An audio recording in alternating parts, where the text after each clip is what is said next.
কুমিল্লার মুরাদনগরে এক নারীর উপর ভয়াবহ নির্যাতনের ঘটনা ঘটেছে।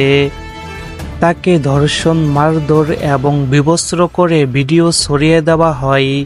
এই ঘটনার মূল হোতা শাহপরানকে গ্রেফতার করেছে র্যাব। এই ঘটনার পিছনে ছিল পারিবারিক শত্রুতা। শাহপরান তার বড় ভাই ফজর আলীর সঙ্গে ঝগড়ায় জড়িয়ে পড়েন।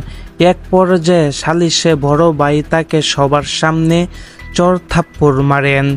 এই অপমানের প্রতিশোধ নিতে শাহপরান পরিকল্পনা করতে থাকেন। পরবর্তীতে ওই নারীর মা শাহপরানের ভাই ফজর আলীর কাছ থেকে 50,000 টাকা ঋণ নেন। এই বিষয়টি কাজে লাগিয়ে এক রাতে ফজর আলী ওই নারীর ঘরে ঢুকেন।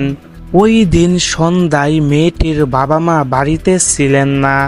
তখনই এই সুযোগ কাজে লাগিয়ে শাহপরান ও তার লোকজন আবুল কালাম, আরিফ, সুমন সহ 8 থেকে 10 জন মিলে দরজা ভেঙে ঘরে ঢুকে যায়। তারা মেয়েটিকে মারধর করে, বিবস্ত্র করে এবং ধর্ষণের ভিডিও তৈরি করে। এরপর সে ভিডিও ছড়িয়ে দেয় সামাজিক যোগাযোগ মাধ্যমে।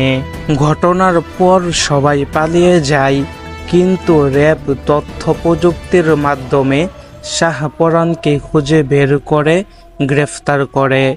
তার কাছ থেকে ভিডিও ও গুরুত্বপূর্ণ প্রমাণ উদ্ধার করা হয়। এই ঘটনা আমাদের চোখে আঙ্গুল দিয়ে দেখিয়ে দেয় সমাজে কতটা ভয়ানক অন্যায় এখনো ঘটছে।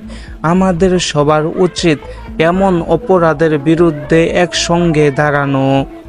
এই ঘটনার দ্রুত বিচার ও অপরাধীদের দৃষ্টান্তমূলক শাস্তি দাবি করছে এলাকাবাসী।